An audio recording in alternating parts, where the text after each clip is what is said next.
Good morning.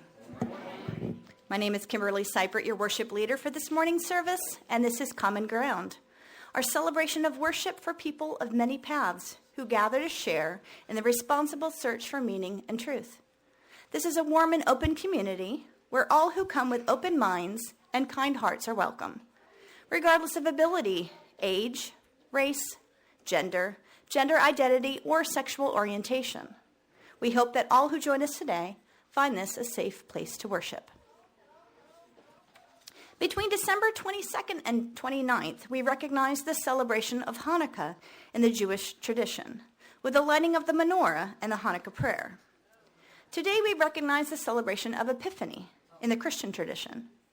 Epiphany is celebrated 12 days after Christmas on January 6th, and is the time when Christians remember the wise men, also sometimes called the Three Kings, who visited Jesus.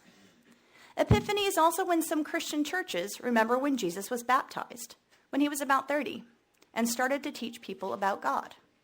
Epiphany means revelation, and both the visit of the wise men and his baptism are important times when Jesus was revealed to be important in the Christian tradition. Now please greet the people near you. You'll have an opportunity to greet everyone during our coffee hour. When you hear the bell, please remain standing for a moment of silence, followed by our gathering song.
Please pause for a moment of silence.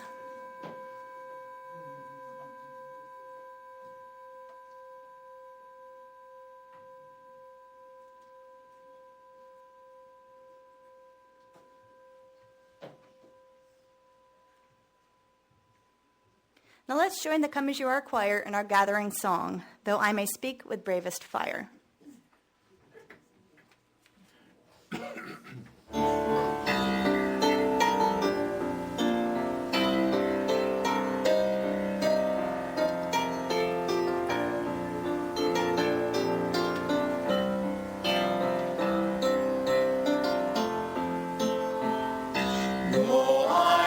Speak with bravest fire, and have the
This is the fire of our faith.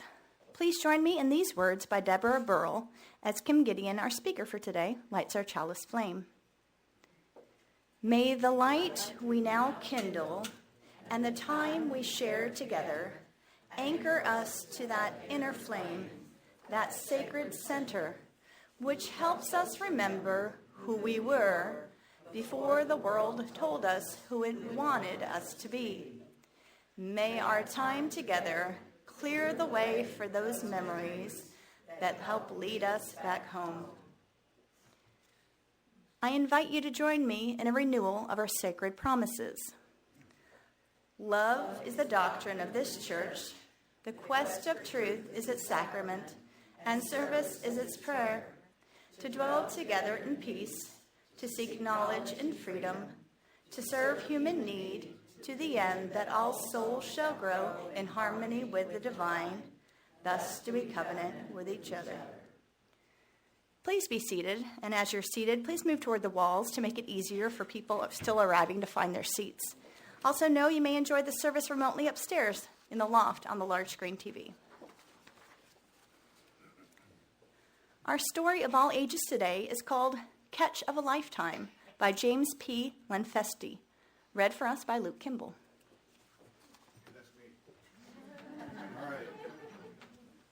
I'm glad to see the title and the sources up there, so you know where this came from. Excuse me. First of all, good morning, sisters, brothers. Always good to be here. It is always good to be here. Really and truly it is. Usually this is read by somebody much younger than myself. Marge asked me to read it, and I guess she thought I was somewhat immature, but I told her I would act my age at some point.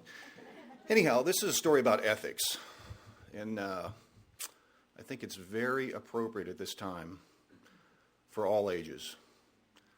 And not that I want to single anybody out, as Jesus said, he is without sin cast the first stone, but it's a story about ethics. So one of the things I had to do was, first of all, verify the source. It did come from that book, Chicken Soup from the Soul. I just wanted to make sure this wasn't some fake news put out by the deep state. I read the story several times. I will tell you it is a tremendous story. It is a terrific story.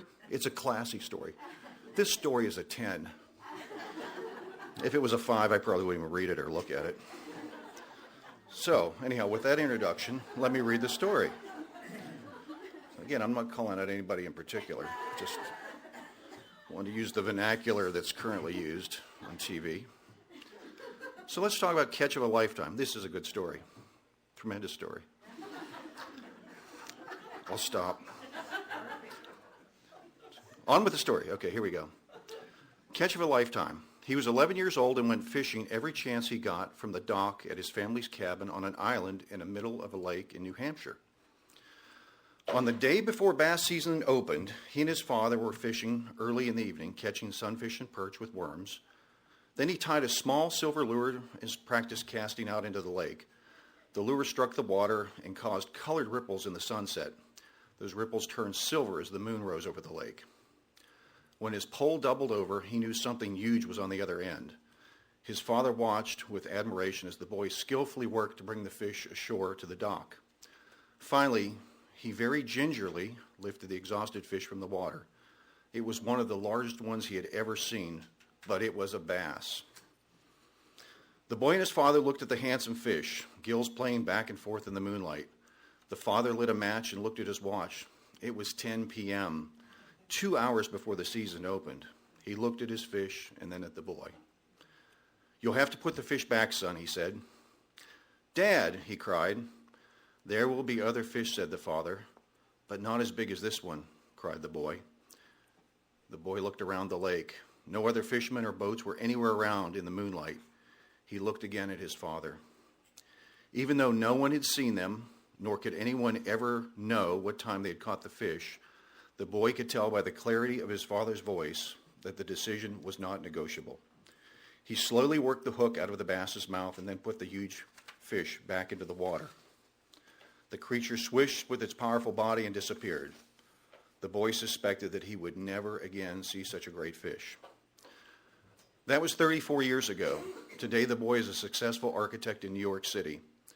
His father's cabin is still on the island in the middle of the lake. He takes his own son and daughters fishing on the same dock every chance he gets. And he was right. He has never caught such a great fish again as that he had that night before in his memory. But he does see that same fish again and again. Every time the question of ethics comes up.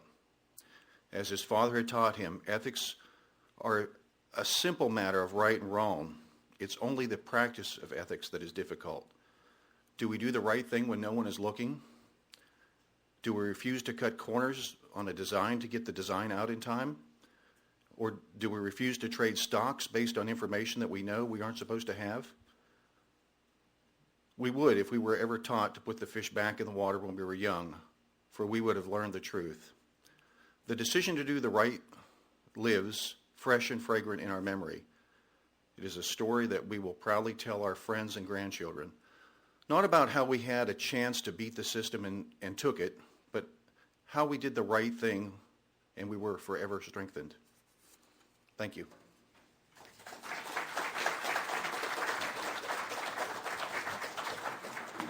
Thanks, Luke. That was perfect. A perfect story.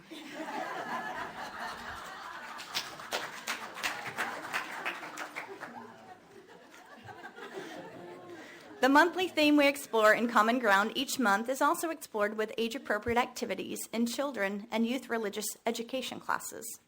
This month's theme is, what does it mean to be a people of integrity? Today, the children in grades 1 through 5 will consider being true to yourself by walking the talk. The youth in 6th grade through high school will begin watching the film King in the Wilderness. This documentary follows Dr. Martin Luther King Jr. during the last few years of his life, from the vital role he played in the Voting Rights Act of 1965 to his assassination in 1968. At this time, children are invited to take part in religious education. Let us send them out with these words. We pass this flame of religious freedom from generation to generation. And I wasn't able to get my own children up this morning. It's going to be a rough morning tomorrow when school starts back. Our call to worship today is by Marielle Cleary. Knowing that we do not always live up to our best expectations of ourselves, let us in quietness seek the good within, which some call the inner light, and some a spark of the divine. Knowing that we live in a society that falls far short of the ideal, let us in quietness resolve to do one thing this week to aid those suffering from want and injustice. Knowing that the earth is our home and that humankind is making it a dirty and even poisonous home, let us in quietness consider how we might be part of making it more healthful for all living things. Knowing that each of us has some sorrow or worry hidden within, let us consider in quietness how we may reach out to one another with our smiles, our hand clasps, and our encouraging words. Now, once again, please stand in body or spirit and join the Come As You Are choir in our worship song, Just As Long As I Have Breath.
Please be seated.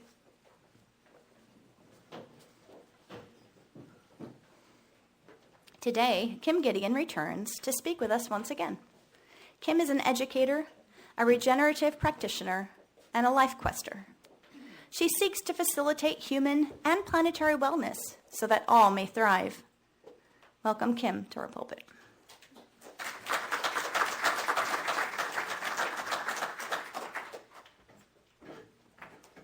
Good morning, everyone. How are you? Thank you so much for the opportunity to be here today. I'm going to try something different, so if you guys will bear with me. I'm going to try to use my computer today for the first time, so if it seems a little clunky, it's because it is. But I was hoping that maybe if I had my slides in front of me, it might help me kind of sort of facilitate the conversation a little bit more and keep me on track. So thanks for your patience while I see if I can get in here and give this a shot. So Happy New Year. This is the first, thanks. It's the first Sunday, I guess, to be together of the new year and the new decade. And wow, what a time, huh? Wow, the new year started off with a bang, would you say? In more ways than one, right? So I think that the fact that we're starting the month off or the year off with a conversation about integrity is pretty appropriate. I think you might agree about that. So let me see if I can get in here to my notes and we'll get started. So integrity. When I think I heard from Rebecca first and then had some conversation with Marge, I began to think about this topic of integrity. And I have to admit that when I first considered speaking to you today about it, I really did have some hesitation. Because first of all, I said, well, who am I to talk about integrity? Because the first thing I thought of is, oh my goodness, all the ways that I feel like I fall short of integrity in my life. And I thought, well, maybe this is a good time to practice and think about it. So for me, it became an exercise in self-reflection. And I thought, well, maybe I could just kind of offer to you today, my ideas based on my own self-reflection about what is integrity and maybe how we can approach it in the new year and in the new decade and why it could be important. And then I also have to be a little bit more honest with you. And when I thought about integrity, I thought about all the non-examples that I think maybe Luke was alluding to earlier. I thought about some really great non-examples of integrity that we see today, right, in the media. I mean, we can look around and we can see a lot of examples where, wow, there's a real lack of integrity. And then we can look in the mirror and we can look at ourselves and we can say, wow, whoops. Before I get too, bold in criticizing what I see, I can look in the mirror and I can say, well, let me reflect myself back to me and think about how I fall short. Because it's really easy for us, isn't it? And it's so tempting, right? For us to go look at that person. And I think for good cause, really. But then along with that, looking in on ourselves. And that's why I chose this topic and the title. So the integral self, and yes, it's based loosely on integral theory, but I'm not going there, so if you don't know what it is, it's okay, you're good, we're not going to go there. But it is slightly based on the concept of integral theory, but really just basically looking at starting with ourselves. So a whole living approach to 2020 and beyond. So we'll start here. When I thought about this integrity, I thought, I know what integrity means. And then I thought, well, wait a minute, do I really? What is integrity? And then all of these words kind of started floating around in my head, and maybe they do for you too. I mean, accountability, truthfulness. What is it exactly? What is integrity? We have concepts of it. We know it when we see it, right? But then I couldn't really exactly for sure come up with a definition. So what did I do? Like a teacher, I went to the dictionary, because that's what you do. You go to the dictionary. And I said, oh, okay, here we go. It's a noun. That's good to know. The quality of being honest and having strong moral principles. Okay, yeah, right. That's the definition that I thought I knew. And I thought, oh, yeah, okay. Ugh. And then I looked at the second definition, and that's when the light went off for me. The state of being whole and undivided. And that's where I said, wait a second. That's resonating with me, partly because I just developed an online course called Whole Living, How to Thrive in Modern Times. So I was kind of already thinking about this idea of wholeness. And so I really, today, while I also want to think about the first definition, what I want to focus on today is the state of being whole and undivided within ourselves. And what does that look like? And then, of course, the question that I have, and I'm really wondering about these days is, well, what causes us not to live with integrity, with wholeness? Why do we see so many non-examples in the world? And why do I see it in myself? What's the cause of that? And what can we do about it to make things better? So I dove a little deeper, of course, because that's the way I like to do things. And I found this quote that I'm going to offer to you. And I'll see if I can go forward. Sorry, I've got two things going at the same time, which is part of my dilemma here. So it's not honesty necessarily. It's not character. It's not goodness. It means wholeness or oneness, which is kind of aligned with what I'm thinking here. And it says here that someone with integrity has perfect alignment between their words, actions, and beliefs. A person of integrity is not divided. They don't say one thing and do another. And while I'm not so sure that I agree that a person with integrity has perfect alignment, because I don't think any of us can, I think it is definitely something that we can strive toward. Would you agree? It's something that we can aim for. It's a lifelong journey, right? This journey toward integrity. And it shifts and changes on us as things happen to us in our lives.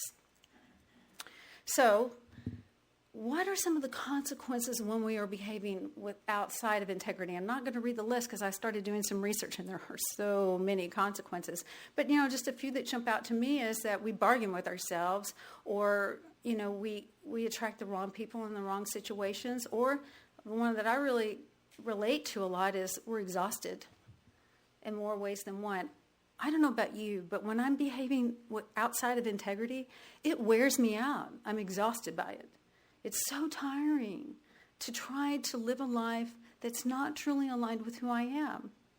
And so that's something that for myself, I'm thinking about as the new year unfolds is, how can I stop doing that? Because it's too tiring and it's not in the best interest of myself and therefore not for anyone around me either. And there's more. I mean, we can go on and on. A lack of self-compassion, allowing fear to drive us. That's a big one. Or we're not leading by example. So, as we start to think about this idea of integrity, we can think about the parable from the Christian tradition on the wise and the foolish builder. You may have heard this parable before if you have had any experience in the Christian tradition and faith. This comes from the book of Matthew. And if you'll allow me, I would like to read it just because I feel like it kind of can offer us some guidance and some truth today. And I find it really compelling as we begin to think about this idea of integrity. You can think of a building having integrity. Have you heard that phrase before, like a building that has integrity? Yeah. Well, we can think of ourselves that way too. So let me offer this to you. Therefore, everyone who hears these words of mine and puts them into practice. Oh, sorry, y'all. Let me go forward. I'm sorry. Are you there? Again, this is how I'm trying to learn to navigate. Sorry. We'll try this, you guys. I'll start over if that's okay with you on that. Therefore, everyone who hears these words of mine and puts them into practice is like a wise man who built his house on the rock. The rain came down, the streams rose, and the winds blew and beat against the house. Yet it did not fall, because it had its foundation on the rock. But everyone who hears these words of mine and does not put them into practice is like a foolish man who built his house on sand. The rain came down, the streams rose, and the winds blew and beat against that house, and it fell with a great crash. So, why is this important, or why am I making this connection? And I would suggest to you that in this time in 2020 and going forward, the one thing that we can be certain of is that we aren't certain about what lies ahead. We aren't. We cannot know. But what we can do is work on ourselves and prepare ourselves in a way that allows us, no matter what happens, kind of like this lighthouse. Winds can come, storms can come, things can come into our life that we can never imagine. But if we're founded in our values and in integrity with ourselves, then what are our chances of surviving and thriving? They're better. Not guaranteed. They're not. But they're better. And not only that, but if you take a look at the lighthouse, look at the light. That light can be the outward outcomes of us living in integrity. We can be that light that shows strength and guidance for other people around us. So there are two effects. to be built and be strong within ourselves, but also to be that person that's a guiding light for other people who might be struggling to find their way.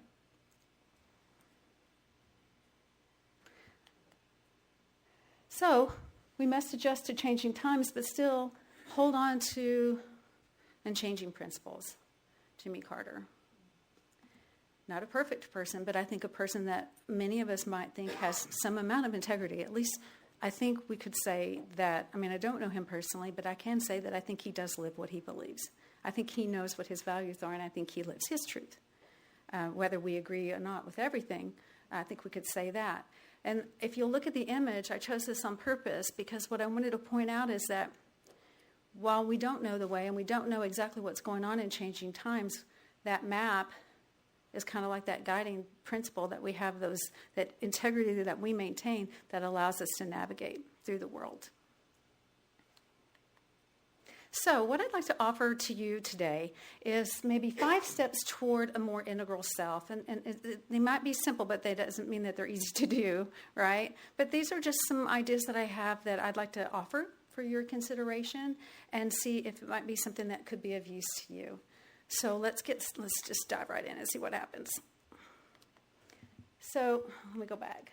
So they are to identify your core personal values first. If we don't know what our values are, we're kind of lost to start with. And then we can think about assessing your current life satisfaction and whether or not they're aligned with your values. Then we can simplify our life in order to focus on what truly matters. And I've talked a lot about that in the past, but I think it's pretty self-evident. And then we can practice holistic wellness so that we can offer our best self to the world. And then finally, after all of that, then we can demonstrate the congruence in the mind, body, and soul as you offer your unique talents to the world. In other words, we can go back to that first definition where we're thinking about how we are to the rest of the world. So that's kind of where I want to go with you for a few minutes. But a word of caution, or just a word to think about, something to think about here. This idea of balance, you've heard a lot about balance, right? And things people say, oh, we should have balance in our life.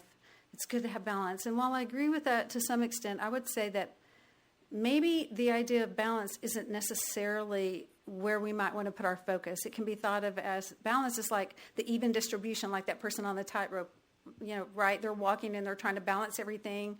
And life doesn't really work all together that way, does it? Sometimes some things take more priority than others in your life, and you can stress you out if you're trying to be balanced about everything and keep everything up in the air at one time. And I don't know that that's really real, and it's super stressful. So maybe we could begin to think about our lives from an integrated way, from this integral piece. That integration focuses on incorporating the different parts of your life. There we go. So integration focuses on incorporating the different areas of your life into a functional, harmonious whole, more like what you see down here with this weaving. If you think about all those different colors as being different strands or different components or dimensions of your life, isn't that really what we're trying to do more?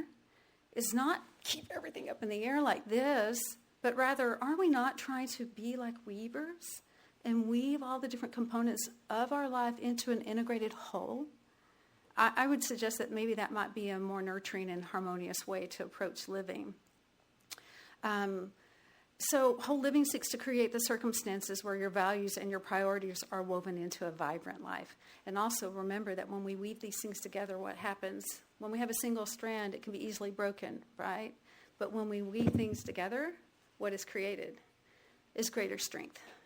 So that's another thing that we can think about.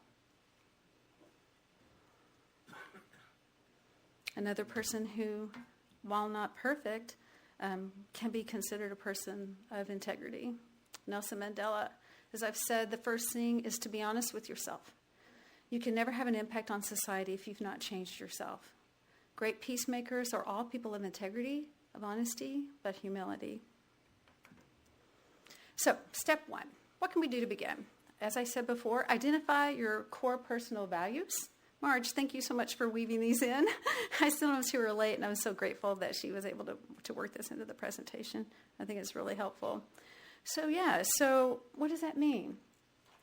When clearly defined, your values will simplify your decision-making process and create fertile soil for your soul to flourish. So I could ask you, do you know what your values are right now? If I said, what are your top 5 values? Could you tell me? You could. You have a big idea.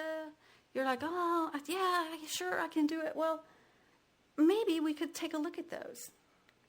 If we want to be people of integrity, then we sort of need to know what our priorities are, right? We need to know what we value. So if you go online, you can find a multitude of lists of core personal values to choose from. I mean, there are so many, and you can look at a list, hundreds and hundreds and hundreds of values. But what I would just suggest is that maybe you could take some time, maybe during this month of January, to consider what are your top 5 values. And even if you think you can identify your top 5 values, how long has it been since you've taken a look at them? Because they could shift on you a little bit. That happens in life. As we go through different phases of our life, we may hold the same core values, but their priorities might shift depending on where we are in life. And so my question is, are the values that you profess ones that you chose to prioritize? Or were they ones that were handed down to you by someone else? I know I was taught a lot of things that were supposed to be my values growing up, and I still abide by some of them. But to be honest, I hadn't ever really stopped to think about, well, what is it that I truly value? Now that I'm grown, I mean, it was great as a teaching tool, being raised on certain values. But boy, I tell you, things really shifted when I stopped to look at myself and say, well, what is it truly that I value? Not what I'm told to value, but what is true for me. And so that's something that we can all do that will help us live a more integrated and whole life, true to our own values, true to what we truly believe. And again, if you're looking for a way or steps to do that, you can look at a list and just choose 5 and write down what they are, or 10, or whatever works for you. You can do that. Or if you prefer, there are all kinds of tools online as well and guides that can provide you with some structure for how you can do that. This is just one, and I've included the link, so I'm happy to share the PowerPoint with anyone who wants it, and you can take a look at it. This is just one example of tools that can be used to help you clarify your values. If you're not sure, if you haven't done it, or you want some support, there are many online that are available for you, and I think it's a great thing to do to practice those. So those are there and available to you. So once you're clear about your values, that's very useful. It's very helpful for us to be clear about our values, because step 2 is to take a look at and assess your current life satisfaction and whether or not they align with your values. What does that mean? Well, we can take a look here. This is what they call a life satisfaction wheel. You may or may not have seen it. And again, this is just a tool that we can use to help us kind of gauge where we are.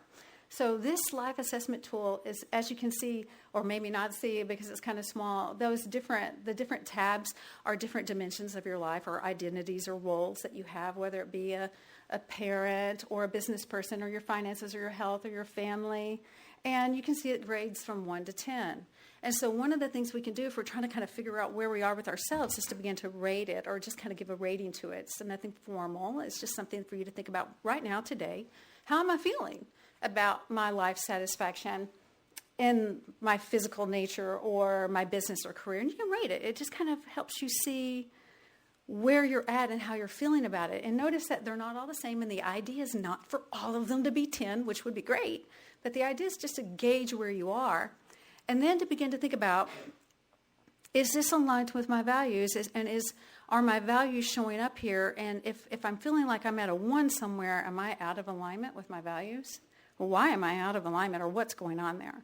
And so again, this is just a way for us to kind of gauge where we are and maybe begin to think about how we can be more satisfied in those areas by aligning ourselves with our values, or making changes where we need to. And then the other thing is, if you're really high in an area, like you're at a 10 somewhere, woo, that's time for celebration. That's where, wow, great. And why am I great there? What's causing me to be great there? So it allows us to begin to contemplate and reflect on our lives and whether or not we're living it in a whole way. Once we know our values are what, sometimes it's important to know your why. And while I'm not going to show you this video, there's this guy named Michael Jr., and he says, when you know your why, your what becomes more clear and more impactful because you're walking toward or in your purpose. And I think that's a really important thing. It's one thing to know what your values are, but how much does that motivate you? It may. But why are we even worried about our values? Why are we looking at ourselves? Because we want to do better, or we want a better quality of life. And so when we know our why, it can motivate us.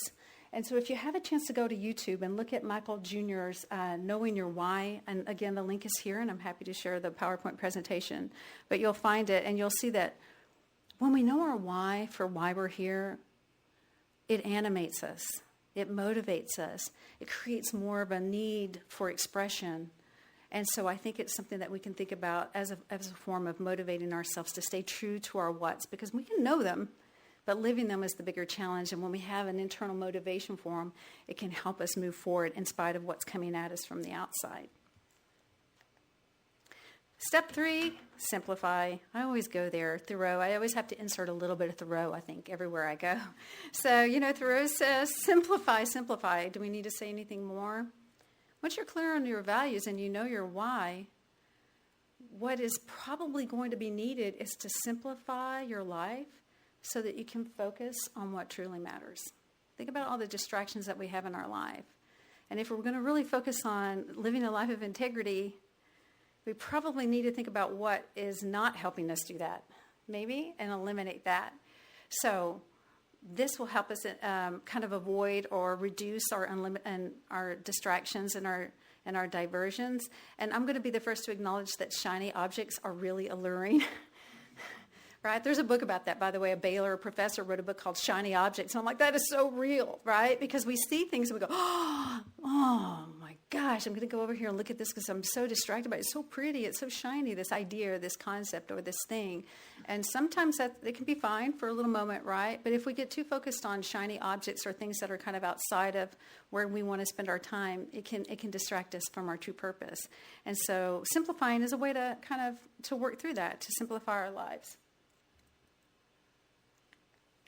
Why simplify again? Because the ability to simplify means to eliminate the unnecessary so that the necessary may speak. There's only so much time in a day, and we do have to make choices about what we're going to do to fill that time. Voluntary simplicity integrates both inner and outer aspects of life into one organic and purposeful whole. It's a more deliberate, intentional, and purposeful way of living with a minimum of needless distraction. It doesn't mean we aren't going to be distracted. It just means we're going to minimize it. And some days we're going to do better than others, right? Because there might be a really cool cat video or something. And those are cool. Those are really fun. And then our next step as we move through that, thanks for laughing. So after we think about simplifying our life, then we have a little more time, ideally and hopefully. And with that time, we want to think about holistic wellness. And I think I may have spoken about this before, but if not, I'm honored to be able to introduce it to you today a little bit, this idea of holistic wellness. So holistic wellness is it's actually essential. We think about wellness, we're not just talking about the body. There are many dimensions of wellness, just like there are many roles that we play in life. And so while I won't go into great detail here, and you can look this up online, there are many different aspects of your wellness that you want to pay attention to, such as emotional, your financial wellness, your social wellness, your spiritual wellness, occupational, physical, intellectual, and even environmental. And just like we did with that life satisfaction wheel, we can use this tool not as a way to make us feel terrible about where we're coming up short, but rather to see, are my values, am I aligned with what truly matters? And how am I doing in these areas? How am I doing with this idea of wellness? And so we want to begin to think about this in all areas of our life. How is my wellness? And you might ask the question, well, Kim, why are you talking about wellness? Well, I would offer that taking care of yourself is essential because everything else depends on this. Think about that. If our wellness is compromised, how are we going to be able to offer our best self to the world? We can't. We can do the best we can, but the more we focus on holistic wellness, the more we're able to live our truest self, our best self, and when we do that, we can give that to the world. Which leads me to the final step, which is step 5. Demonstrate congruence in mind, body, soul as you offer your unique gifts and talents to the world. And the mug says, what good shall I do this day? And isn't that really why we're all here? Is to offer ourselves to the world. It's a lifelong journey of growing into wisdom, compassion, and the ability to sense what is needed and to respond with effective action. So as we think about 2020, and you think about your life, and you think about beyond 2020, what is needed? And I think that what is needed is you. And what is needed is me. The best gift really is you. And to the extent that you can be integrated and whole within yourself, the chances are increased that you're going to be able to give your best self to the world in whatever way that is, and in whatever way you're called to serve, whatever way I'm called to serve. And I think that's the best thing that we can do for ourselves, for our loved ones, and for the world today and in the days and months and years to come. I thank you so much for your time. And again, it's such an honor to be here. Thank you.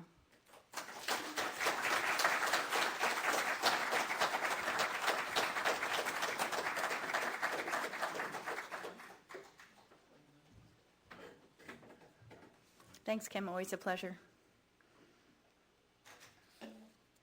As we have received, so we are asked to give. Please use the offering envelopes provided. Green envelopes are for pledges or gifts to Pathways. Gold envelopes are for donations to our outreach partner. Our outreach partner for January, February, and March is Safe Haven of Tarrant County. Safe Haven's mission is to end domestic violence through safety, support, prevention, and social change. Safe Haven is Tarrant County's only full-service agency providing services at no cost to domestic violence survivors. Safe Haven provides 24-hour care at 2 emergency shelters and transitional housing to families seeking their first taste of independence. Clients under this care of Safe Haven receive counseling, legal services, case management, and so much more. Trained bilingual advocates respond 24 hours a day to victims who call Safe Haven's toll-free crisis hotline. Safe Haven's professional education staff provides domestic violence prevention programs to high school students throughout Tarrant County, and our partner abuse intervention program, and their partner abuse intervention program is truly changing the behaviors of offenders. Through their outreach, education, support services, and prevention programs, they're making progress to end domestic violence in Tarrant County. We'll now receive the offering.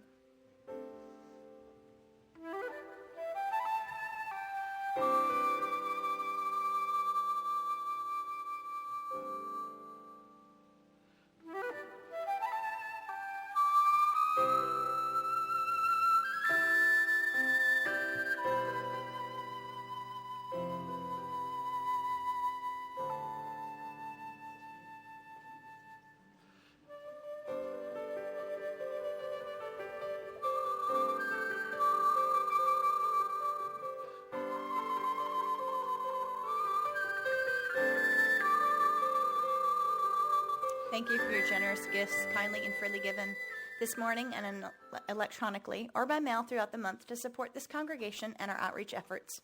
Your offering is truly appreciated. We hope that each of you, on your individual paths through the joys and questions of life, found some common ground with your fellow travelers at Pathways here today. As Kim extinguishes our chalice flame, let us join in these words. Knowing how quickly the flame of truth may be extinguished, how easily the chalice of fellowship broken, let us be vigilant in faith. Keep peace in our hearts and make care for one another, the watchword of our lives together. So our light goes out everywhere into the world. To all our first-time visitors, we hope you enjoyed the service today. Come again. It is always something different and wonderful here. If you would like to learn more about Pathways, stay around after worship and have some coffee and snacks and talk with us. We'd love to meet you. Be sure to share your contact information with us at our welcome table in the foyer. If you like, sign up on our website for our weekly e-newsletter to be informed of events coming up at Pathways. There are meetings and events here at Pathways throughout the week. Here are just a few, along with other announcements. For a full lineup, see Pathways Weekly or the events calendar on our website, pathwaysuu.org. Also take home the order of service sheet inside the packet on your chairs because it has dates of upcoming events on the announcements slide. Unity LGBT Covenant Group will meet today in the lobby at 12:30. The Mystic Path Group will meet Thursday, January 9th at 7 p.m. Have you heard of Hermeticism, or Kybalion. Being a Gnostic tradition, Hermeticism is a school of ideas and systems that focuses on the pursuit of gnosis, meaning the pursuit of empirical knowledge pertaining to spiritual mysteries. Terry Buckerfield will lead a discussion of hermetics. All are welcome. Our next circle dinner happens next Saturday, the 11th. The best way to get to know each other here at Pathways is to host and attend circle dinners. Ask anyone who has hosted or attended a Pathway Circle dinner, and you'll hear about fun evenings gathered around a table. Sign up today in the Pathways lobby as a host or a guest. Our next new member ceremony will take place next Sunday, January 12th, during Common Ground. If you have attended the Inquirer's class and would like to become a member at this time, contact Kimala Ledbetter to be included in the ceremony. At this time, Sandy Moore has a special announcement. Is Sandy here? Oh, there she is.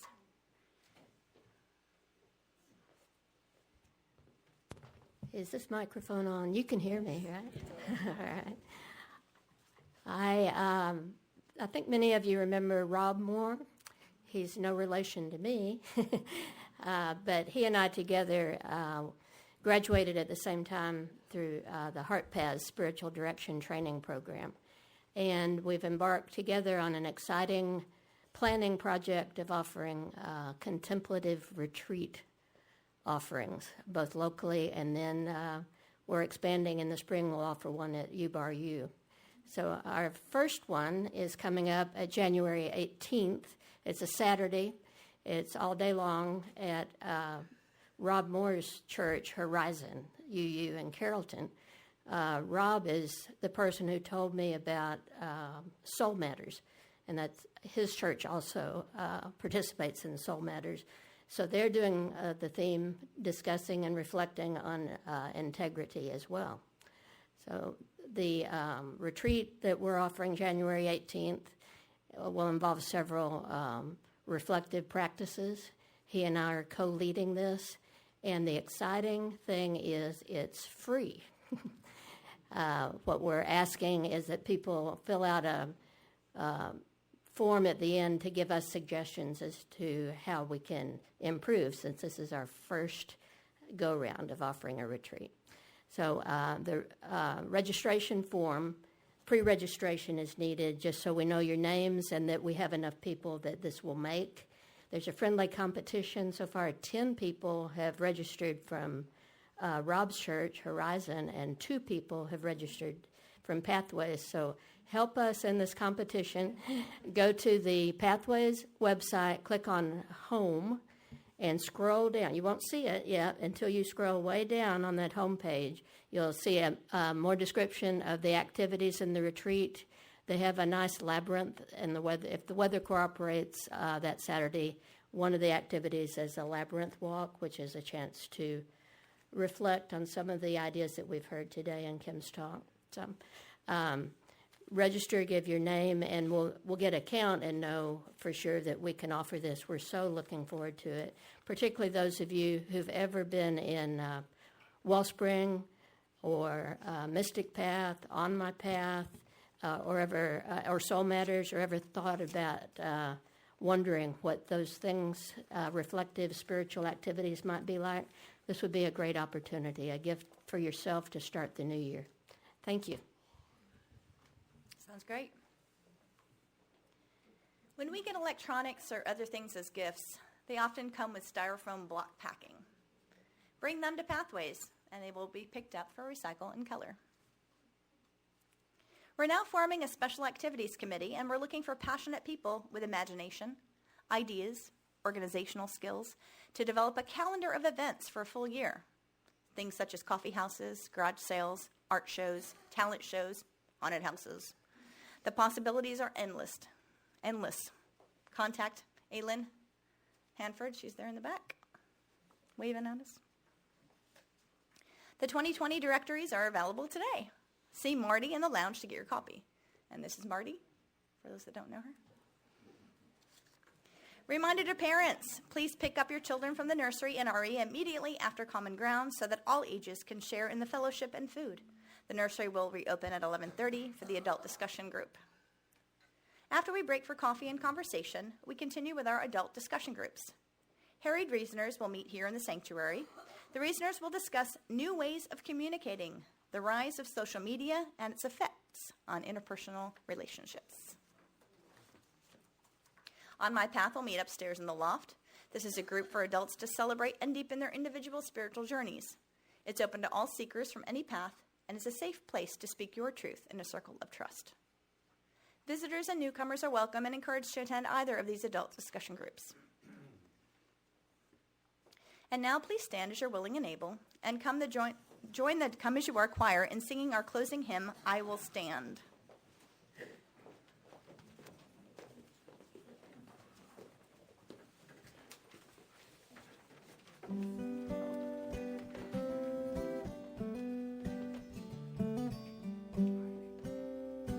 In the warmth of your presence, I am safe at home. I will stand, I will stand. In the deepest conflict, I am not alone. I will stand, I will stand. I will stand, I will stand. With his spark in my hand, I will stand in the circle with the circle in me. I will stand, I will stand.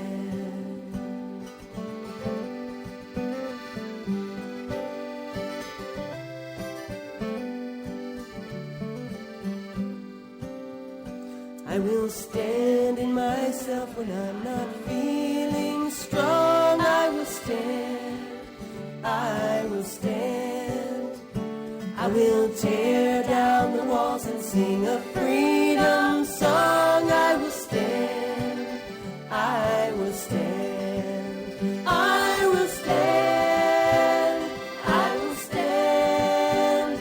With his spark in my hand, I will stand in the circle with the circle in me. I will stand, I will stand.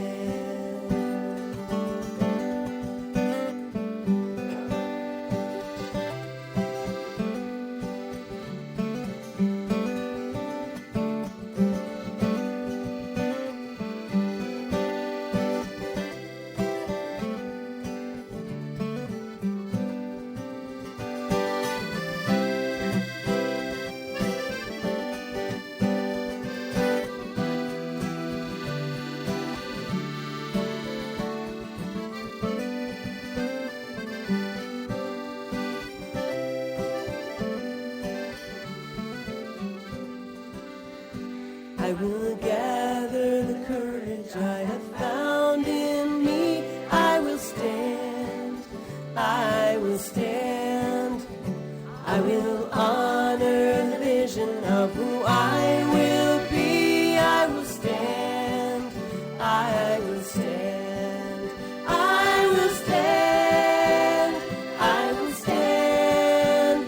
With his spark in my hand, I will stand in the circle with the circle in me. I will stand, I will stand. I will stand, I will stand. With his spark in my hand,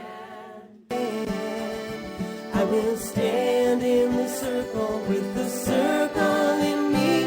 I will stand, I will stand. I will stand, I will stand.